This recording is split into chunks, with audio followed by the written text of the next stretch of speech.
Hi guys! Welcome to my YouTube channel. And in today's video ay i-share ko lang sa inyo itong RXR top box na nabili ko sa Shopee para dito sa ating RS125Fi.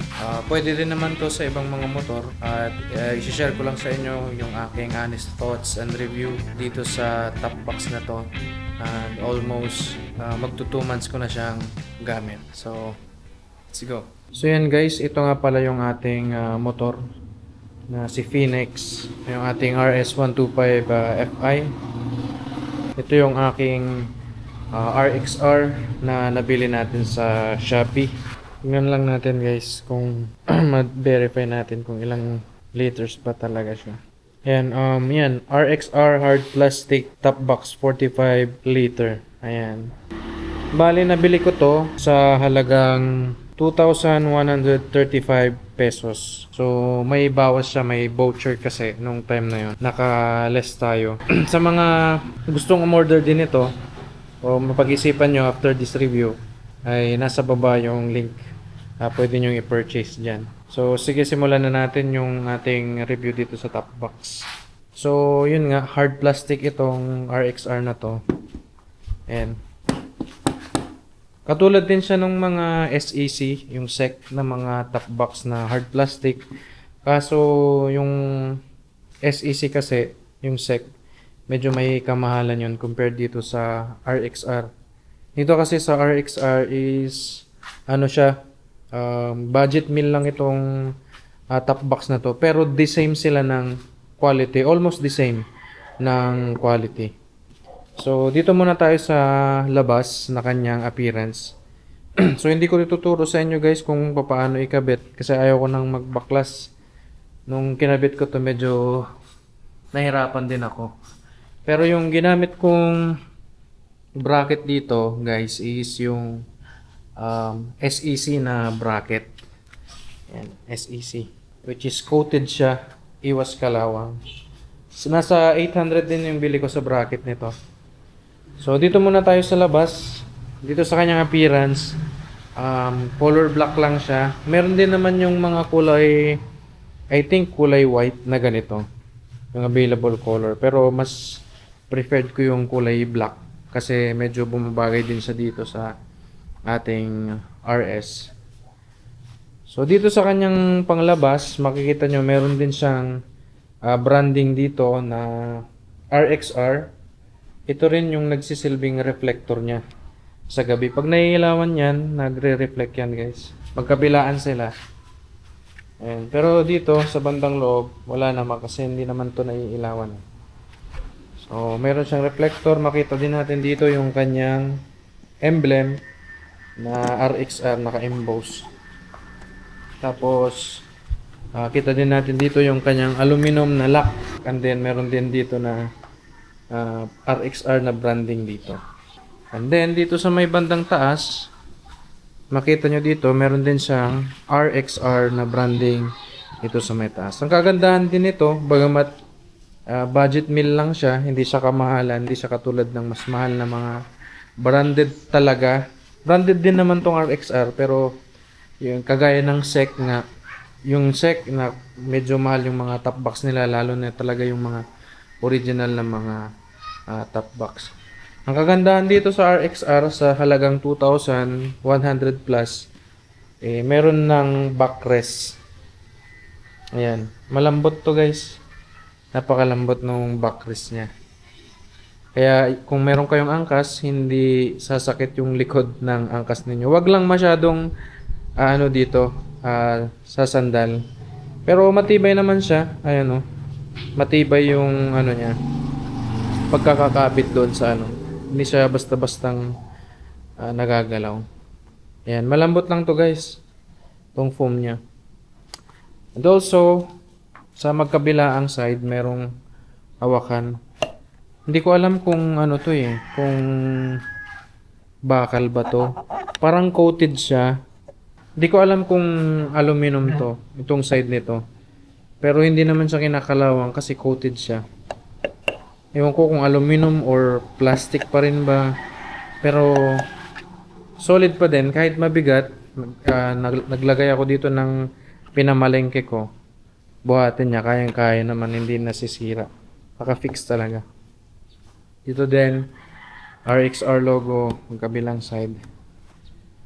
So, ang kagandahan din dito guys, itong RXR top box na to, is meron siyang tinatawag na quick release. So, hindi siya yung tinutornilyo sa ilalim. Ipupush mo lang siya dito. Papakita ko sa inyo. So, ito yung kanyang ano guys, susi. Ayan. Men, actually dalawa to. Pag nag-unbox kayo, dalawa yung makukuha yung susi. So, susian natin. Pag nakaganyan yan guys, pag diretso yung kanyang susi, ano siya. So, ipupush nyo lang dito guys. Yan. Tapos angat nyo. So, kung ibabalik nyo lang, yan. Push nyo lang. And then, maglalak siya. Para malak yan, ibalik nyo lang ulit sa nakatayo. Tayo nyo lang ulit yung susi. Yan. Pag nakatayo na yung susi, hindi na yan mapipindot. Kasi nakalak na yan. Hindi na yan aangat. At hindi nyo po problema na matatanggal siya dun sa kanyang base plate. Ngayon dito naman tayo sa kanyang sa loob. So the same pa din pag nakalock, nakatayo. Pag bubuksan is nakahiga. Yan. Yan. And then tanggalin natin susi. Then pipindutin nyo lang dito sa ilalim. Tapos hilahin nyo pataas. Yan. Yan, tanggalin nyo dito. Yan. Pag ilalak nyo, ganun din. Isasabit nyo lang itong taas. Isasabit nyo lang. Pindutin nyo, and then sabit. Then push. Yan. Tapos pag ilalak nyo ulit, patayo nyo lang. Medyo, pag tumagal nga lang, medyo tumitigas yung susian niya. Tapos, okay. So, tignan natin kung ano yung tignan natin sa loob. Ayan. Ito yung kanyang loob, guys. So, malawak. Meron na siyang ano dito. Meron din siyang lalagyan dito. Pwede nyong lagay yung ano nyo dyan. Cellphone. Mga papers or kung ano man na pwedeng ilagay dyan. Yung pinsan ko kasi may SEC siya na top box. So, ganito din. The same din ng quality. Makapal. Hindi basta-bastang natatanggal. So, yun. Isa din sa kaibahan nito dun sa mga ibang top box is meron kasing isang top box yung isang young people din dito sa amin. Pag binubuksan mo, meron siyang tali dito. Which is sumasagad siyang ganun. Ito, hindi. Parang nag-i-stop siya. Parang nag-i-stop siyang ganyan. Hindi mo kailangan ng tali. So, isa din yun sa magandang ano niya. Talagang tumitigil lang siyang ganyan. Yan. So, itry natin lagyan ng helmet. Meron akong helmet dito. Pero itong helmet ko guys na to is ano lang to? Suzuki na half face. Lagay natin. Kasyang-kasya yan. Walang problema. Kahit yung sabihin na natin yung full face, meron akong full face na SEC na large ata yun. Yan, kasya pa rin dito. Kasya, napakalaki nung kaya niyang ilagay sa loob. Itong ano, pwede nyong palitan to. Kasi ano lang to eh. Dinidikit. Ayan o. Yan. Pag nasira siya or lumuma na, pwede nyong palitan. Ano naman siya, replaceable naman. Then, sarado natin. Yan. Yun yung masasabi ko dito.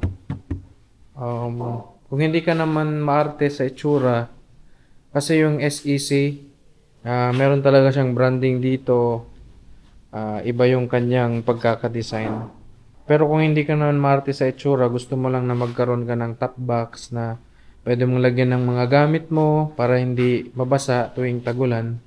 So, itong RXR is goods na to para sa'yo kasi budget meal lang siya. Hindi siya kasing mahal katulad ng ibang mga brand. So, hard plastic na din, matibay. At meron na rin siyang backrest na malambot. Naka quick release na din. Madali nyo siyang tatanggalin. Release guys. Ayan. So, ang dali. Kung punta kayo ng camping, ayan, tanggalin nyo agad, bababa nyo. Hindi siya yung di-tornilyo.